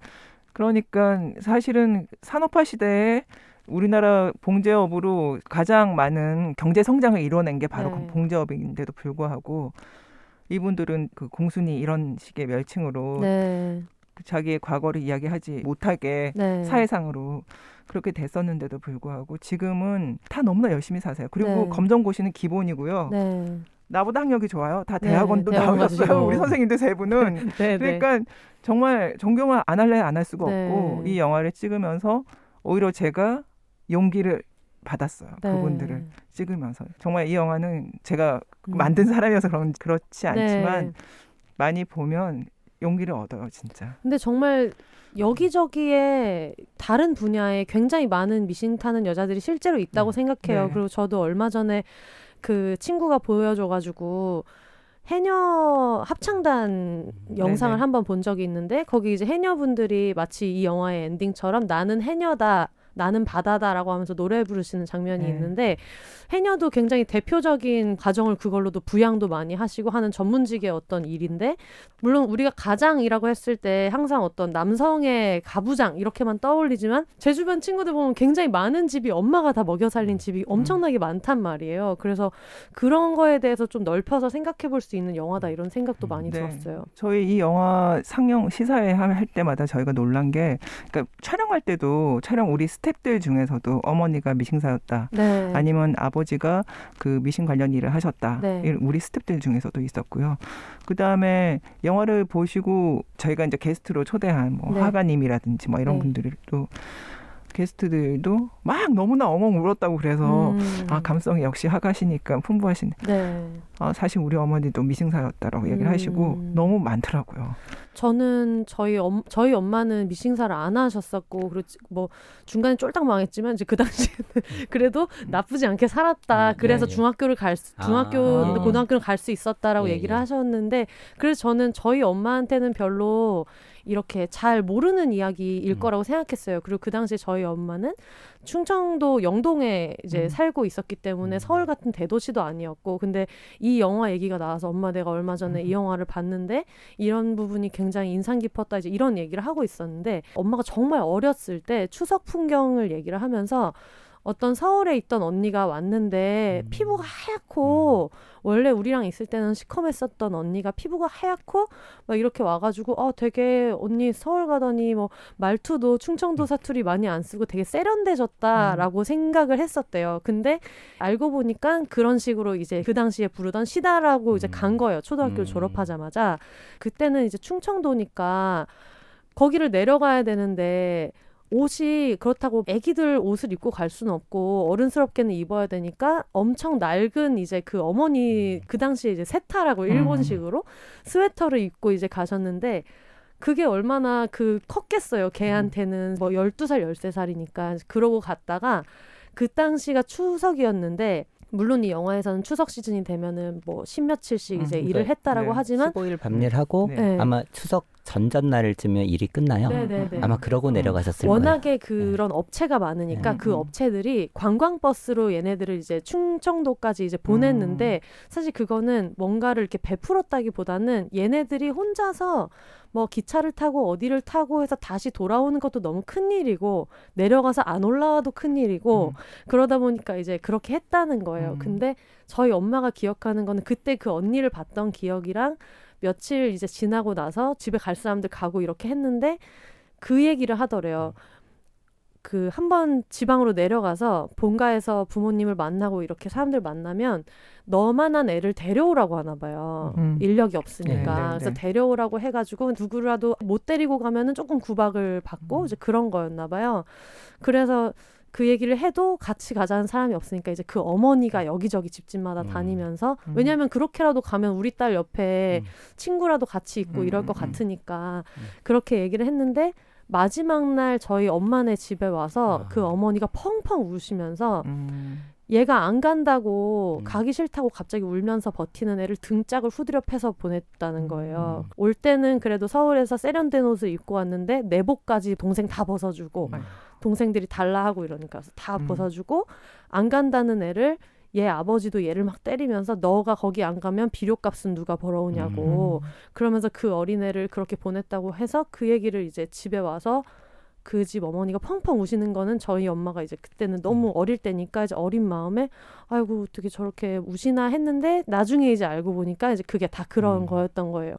그래서 그 버스를 태워서 다 보내야 되니까 막 등짝 때리고 해가지고 보내고 갈 때는 또 엄마 헌옷 입고 다시 서울 가고 이렇게 했다는 얘기를 들어가지고 아 이게 절대로 이게 남의 일이 아니구나. 충청도에서 그냥 중학교 잘 다니던 우리 엄마도 이거에 대한 막 어떤 기억들이 있고 자기네 집집마다 그런 에피소드가 다 있으니까 그래서 정말 많았는데 그때 엄마도 하도 그런 일을 많이 봤었는지 차라리 설날이었으면은 데려가래가 있었을지도 모른다. 그때는 뭐 졸업하는 사람도 있고 2월 달이니까 근데 추석이다 보니까 이미 갈 사람들은 다 가고 정말 없었거든. 이 얘기를 너무 엄마가 덤덤한 얼굴로 하시는 거예요. 그런 얘기를 너무 많이 봤으니까. 그래서 이 영화가 아니었으면 나는 이런 얘기를 엄마랑 해볼 일이 있었을까 싶기도 하고. 네. 정말 이 영화를 꼭 해야 된다는 이유 중에 하나가 1987이라는 영화를 이제 박태선 선생님의 동료가 그 따님이랑 같이 보니까 엄마는 옛날에 청계피복 다니면서 그렇게 시위 많이 하고 그랬다고 그러는데 엄마도 노조 활동 열심히 하고 권리투쟁 다 해서 근로기준법에 그 시간 단축이나 이런 거 다 했다고 하는데 왜 저 1987에는 엄마들 이야기가 없어 이렇게 얘기했다는 거예요. 여자 노동자의 이야기가 없는 거잖아요. 그러니까 지식인과 남자의 이름으로 좀 가려워지는 것 같아요. 그러니까 역사의 기록은. 그리고 컨텐츠도 그렇게 만들어지고 다시 또 전태일은 테일이라는 애니메이션으로 다시 재소환이 됐고 그다음에 전태일의 친구들 이야기나 그 노조를 만드는 과정이 있잖아요. 전태일의 사후에 그런 거는 꼬꼬무에서 또 되게 훌륭한 방송 콘텐츠로 만들어졌고 재소환이 됐어요.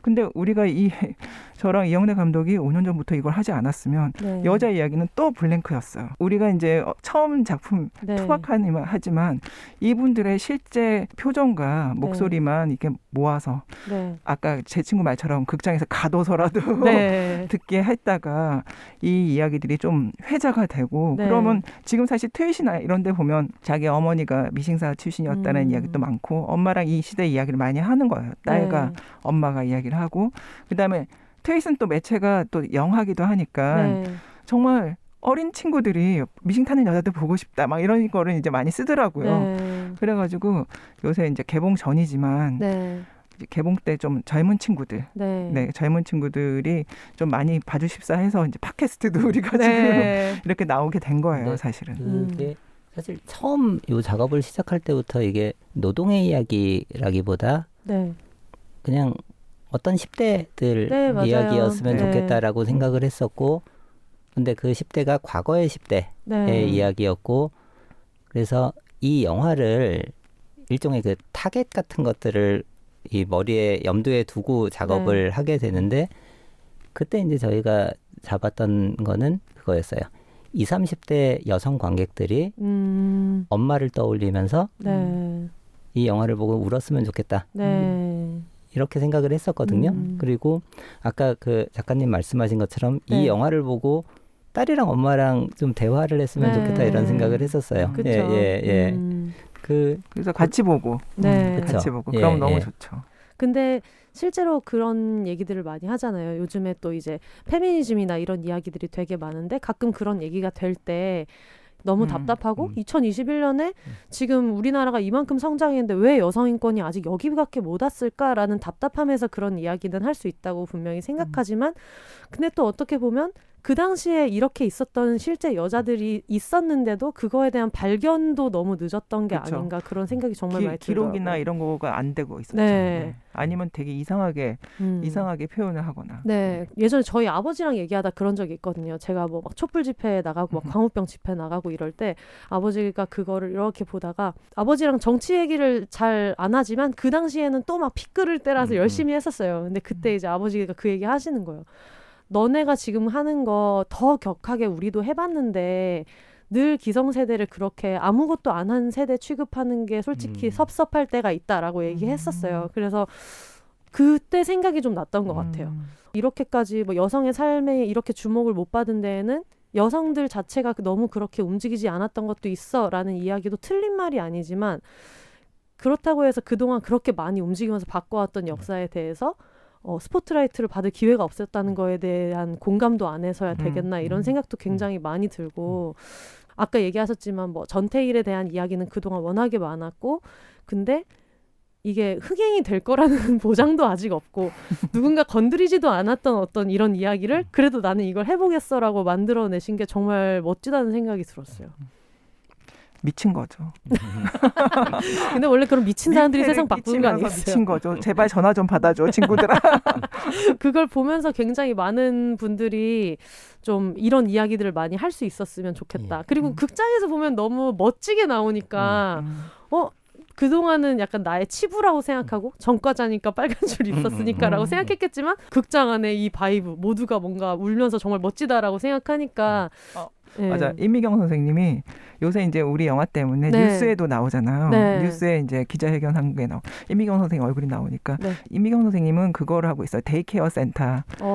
그리고 거기에서 일하시는 분들이 되게 많잖아요. 네. 그런데 임미경 선생님 봤다고 전화가 왔다는 거예요. 그래서 나한테 전화를 한 거예요. 그래서 내가 선생님 이제 저희 팟캐스트 이런 데 나갈 건데 저 이순자 선생님한테 신고 입고는 이야기하는 것처럼 나 선생님 직업도 밝히면서 이야기할 거다. 사람들은 현재 일을 되게 궁금해한다. 그러니까 그렇죠. 그래도 돼요. 전 이제 이 일로 정말 점점 큰 여기 요양보호센터의 거의 여왕처럼 자기는 그런 자신이 있다는 거예요. 그러면서 근데 선생님 진짜 열심히 사시거든요. 새벽 4시에 일어나시고 5시에부터 그 일을 하세요. 그 요양보호사들 관리 같은 것도 되게 잘하시고 그래서 에너지가 진짜 많으시고 근데 이분들의 또 특징이 옛날에 미싱사로 그리고 어떻게 해서 이렇게 다 이렇게 지금 현재도 계속 일을 하고 계시지만 도전을 하세요. 항상 새로운 일에 도전을 하시고 거기서 또 최선을 다하시고 다 너무 바빠요. 우리만 시간이 많아. 항상 보면 그것도 너무 아이러니한 거예요. 네, 그렇지 않아요? 그래서 그쵸. 약간 그것도 아이러니하고 좀 그렇지만 그래도 그렇기 때문에 알려주고 싶은 거예요. 신고 있고 뭐 이런 거잖아요. 신고 있고 성균관대 근처에 있는 그리고, 신고 있고 그리고 선생님의 그 약간 어르신들의 유치원 같은 느낌이에요. 어르신들을 거기다가 모셔놓고 그다음에 나중에 찾아가시고 이렇게 하는 건데 그거는 전농동 쪽에 있어요. 그래서 나중에 또 알려드리겠습니다. 근데 진짜 임미경 선생님 영화 속에 보시면 알 것 같지만 되게 잘하세요. 어르신 이런 사람 상대도 되게 잘하시고 그래서 믿고 자기 집안에 몸이 아프신 분들 어르신들을 맡길 수 있다고 생각을 하니까 부당한 일 생기면 참지 않으실 것 같고 네네 그렇죠. 그리고 아주 정확하게 일도 하시고 중요한 포인트.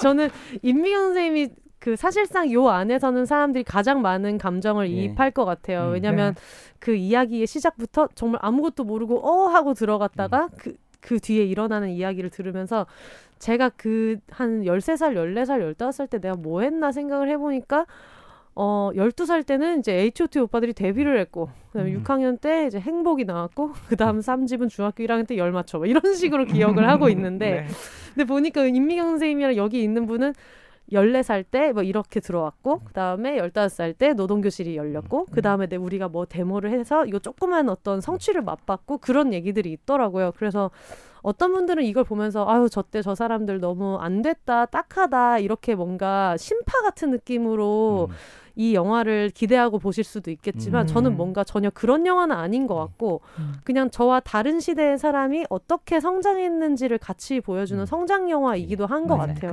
근데 시대는 그만큼 성장하지 못했던 그래서 그런 얘기를 좀 엿보는 느낌으로 보셔도 정말 좋을 것 같다는 생각이 들었어요. 영화 속에 나오는 대사 중에 그 박태숙 선생님이 말씀하신 대사가 그 옛 사진을 보면서 이때 제가 16살 사춘기였던 것 같아요. 노조에 들어와서 노동교실을 다니면서 친구도 만나고 근로기준법도 알게 되면서 자아를 찾아 나갔던 시기였어요. 그렇게 말씀을 하시는데 우리가 만들고 싶었던 영화가 그런 영화였거든요. 그러니까 성장 영화, 그 말씀하신 대로 성장 영화예요. 근데 그 스탠바이 미에서는 그 성장의 계기가 뭐 어떤 시체 뭐 이런 거였다면은 여기서는 근로기준법이었던 거죠.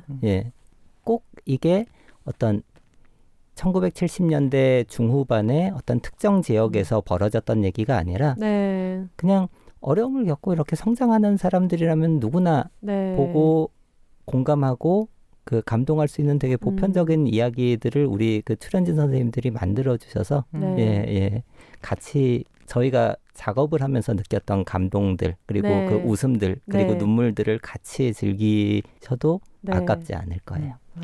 저는 어저께 저희 고등학교 때 친구가 이 영화를 봤어요. 평범한 그냥 그 강남의 주부예요. 그냥 강남의 주부인데 처음에 이제 이 영화를 보고 맨 처음에 나와는 상관없는 사람들의 이야기인가 이러면서 보고 그래 어려운 시절이 있었지 이러면서 봤대요. 그러다가 이 친구가 이 영화 끝까지 보고 내가 저 사람이 된 거예요. 그러니까 나도 똑같이 사람은 어떤 일을 했던 불행과 행복이 다 있잖아요. 그리고 그걸 어떻게 역경을 겪고 이런 것들이 다 있는데 이 영화 속에서 그 사람들의 삶을 보면서 내가 어느덧 그 사람이 돼가지고 그 치유가 된 느낌이 든 거예요. 얘도. 그래서 영화가 자기는 너무 좋았다고 그러면서 자기 너무 울었다고 이야기를 하는 거예요. 그래서 이 영화가 굳이 아까 이영래 감독님이 맨 처음에 그 이야기를 했잖아요. 공부를 하고 와서 봐야 되나? 이런 이야기를 했는데 그럴 필요가 없다. 내 친구 그냥 불러서 꼭 보라고 이야기를 했는데 왜냐하면 걔가 강남에 사니까 우리가 코엑스에서 했거든요.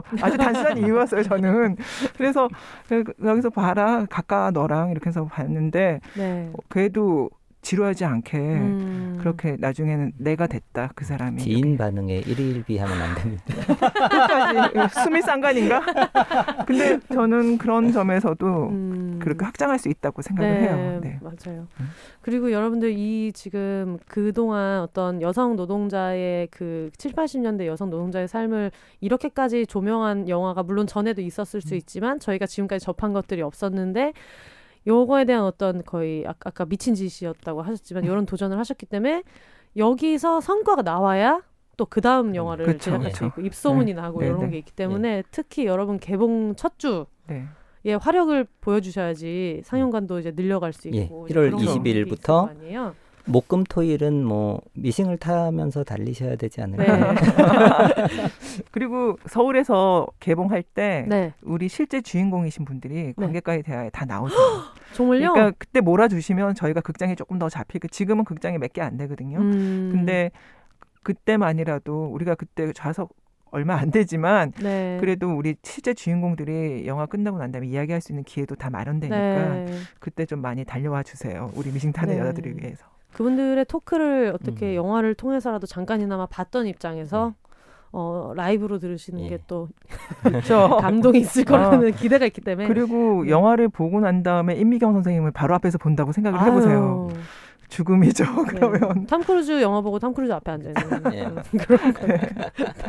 그래서 많이들 봐주셨으면 좋겠습니다. 근데 저희가 처음에 이거 시작할 때 어쨌든 우리는 이 영화를 반드시 잘 영업해보겠다라는 얘기를 했잖아요. 근데 혹시나 여기까지 들었는데도 약간 망설여진다라는 분들이 있을 수 있잖아요. 그런 분들한테 마지막으로 감독님들이 어필을 한번 해본다면 어떻게 한번 설득을 해보시고 싶으세요? 저는 아니 그냥 되게 사소한 거예요. 저는 운전면허를 지금까지 따지도 않았어요. 들었어요. 뭐 그럴 필요도 없어. 난 이랬는데 선생님들을 만나서 인터뷰를 하고 선생님들 늦은 나이에도 그거 다 해내시잖아요. 나도 부끄러워할 필요 없잖아요. 작년 초에 결국 땄어요. 결국 땄는데 너무 기분 좋더라고요. 근데 그런 계기가 그러니까 되게 사소한 거예요. 뭐든지 사소한 거에서 출발하는 거잖아요. 그리고 건강검진도 받아본 적이 없었거든요. 건강에 대해서 전혀 그냥 방치했어요. 왜냐하면 혼자 사는 여자, 아까 김정영 때 이랬잖아요. 누가 뭐라 해주는 사람도 아무도 없으니까. 잔소리하는 사람 없으니까. 잔소리하는 사람도 없으니까. 근데 건강검진도 받았어요. 그러니까 선생님들이랑 인터뷰를 하면서. 그래서 삶이 조금씩 달라지고 성장하는 거를 영화를 찍으면서도 저도 겪었기 때문에 특히 혼자 사는 여자들도 꼭 보셔야 됩니다. 뭔가 하고 싶은 의욕이 불타오른다. 절대 하지 않고 피했던 정말 피했던 무언가를 하게 되더라고요. 그래서 그런 점에서도 사소하지만 이야기를 드리게 되네요. 이영래 감독님은요? 이 영화 작업할 때 계속 딱 두 가지 원칙만 갖고 있었거든요. 지루하면 안 된다. 그리고 울려야 된다. 딱 두 가지만 가지고 있었는데 그래도 그 두 가지는 뭐 한 80%는 지인 반응이기는 하지만 지금까지 반응으로는 이룬 것 같다. 지인이 아니어도. 그래서 그렇지, 지인이 아니어도. 가끔 이렇게 펑펑 울고 나면은 몸이 이렇게 가벼워지면서 힘이 나잖아요. 힘이 들어오잖아요. 맞아요. 진짜 한번 극장 안에서 네. 여기저기 훌쩍거리는 소리 들으면서 온몸에 수분을 쫙 빼는 경험을 하고 2022년을 맞으시면 굉장히 예, 정말 상쾌하게 힘이 나게 그 새해를 시작하실 수 있을 겁니다. 맞아요. 카타르시스 확실하죠. 맞아. 그 아마 많은 분들이 배경이나 이런 얘기를 들으시고 아, 나 그런 약간 막 시대 뭐 이런 뭐 신파 뭐 이런 얘기 안 좋아한다 하실 텐데 절대 그런 느낌의 영화가 아니고 저는 특히 제가 되게 좋아하는 장면은 그 구치소 가가지고 그 재판을 기다리면서 그 임미경 그 당시 이제 어린이 중학생이었던 임미경의 시점에서 이야기하는 게 있는데 그 앞까지가 얼마나 비극이에요. 정말 비극적인 이야기가 많은데 이제 재판을 기다리면서 중간에 수키 언니 얼마나 말 잘해요. 그러니까 갑자기 수키 언니가 말 잘하는 얘기를 다다다다 하고 그리고 순애 언니 또 얼마나 뭐 일을 잘해요. 그러니까 또 신순애님이 얘기하고 맞아요. 그런 좀 그 미국 시트콤 모던 패밀리 보는 것 같은 그런 중간중간에 양념이 저는 되게 재밌어가지고 울만하면 뭔가 웃기고 울만하면 빵 터지고 하는 것들이 있어서 그냥 진짜 어린 시절에 어떤 옛날에 힘들었던 얘기를 엄마 아빠가 한다고 해서 다 같이 오늘 날 잡고 울자고 얘기하는 게 아니잖아요. 근데 그 안에서 또 재밌는 일은 재밌었고 아카시아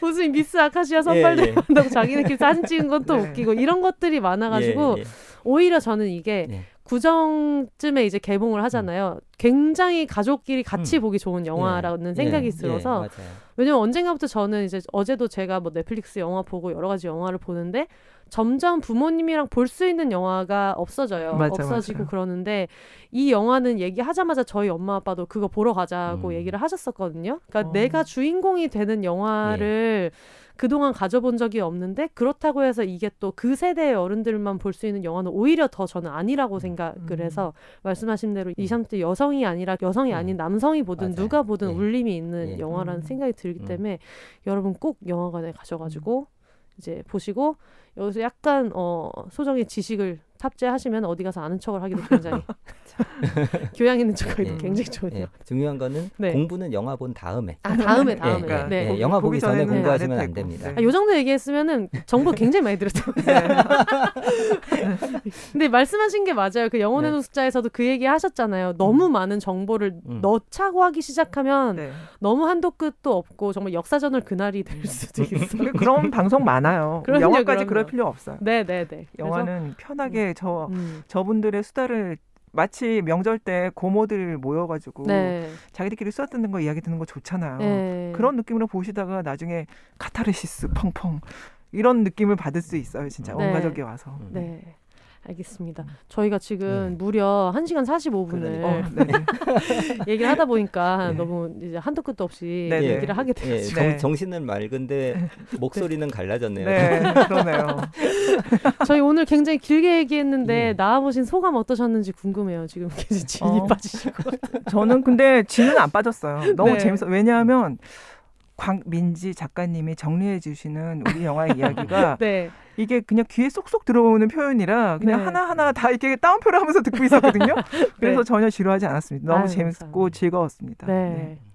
감독님은요? 그냥 계속 스텝이셨던 것 같은 느낌이 언제부터 앉아 있었는데. 그러니까요. 계속 저희 옆에 계셨나 그런 생각하면서 들었어요. 너무 정말 정확하게 영화 이야기를 저희가 하고 싶은 얘기들을 진짜 많이 해주셔서 정말 기분 좋게 목은 다 갔지만 정말 재밌는 시간이었어요. 그래서 기대가 돼요. 이거 빨리 언제 방송돼요? 이거 이번 주 이제 금요일 자정 0시에 보실 수 있고요. 1월 20일 개봉합니다. 여러분 꼭 많이 와주셨으면 좋겠습니다. 네, 이렇게 알찬 어떤 홍보, 정치후기 광고 등등은 저희 기혼세 이메일로 보내주시면 되는데요. behonses@gmail.com으로 보내주시면 됩니다. 지금 영화사에서도 스태프분이 와 계시는데 어떻게 만족스러우셨는지. 200% 만족합니다. 200% 만족합니다. 저희 광고 주님께서 만족하신다고 해가지고 마무리하도록 하겠습니다. 저희 앞에 제가 클로징 멘트 하다가 여러분까지 하면 혼자 사세요를 다 같이 외치는 게 저희 너무 좋습니다. 저는 어떡하죠? 너무 좋네요. 근데 저희 워낙에 기혼자이신 분들도 많으시고 아마 미싱타는 여자들이랑 좀 궤를 같이 하는 부분이 있는데 미싱타는 여자들이 여성 노동자의 얘기를 한다고 남성 노동자를 지우는 영화가 아니듯이 저희도 누군가는 혼자 사는 사람들한테 혼자 사세요라는 얘기도 다 같이 외칠 만한 일이다라는 의미에서 하고 있기 때문에 한번 상쾌하게 한번 해볼게요. 올더 싱글레이디 싱글피플이 말하는 비혼의 세상 비욘세 저희는 다음 주에 다시 찾아오도록 하겠습니다. 여러분 혼자 사세요. 감사합니다. 네. 감사합니다. 네. 아, 너무 재밌었다.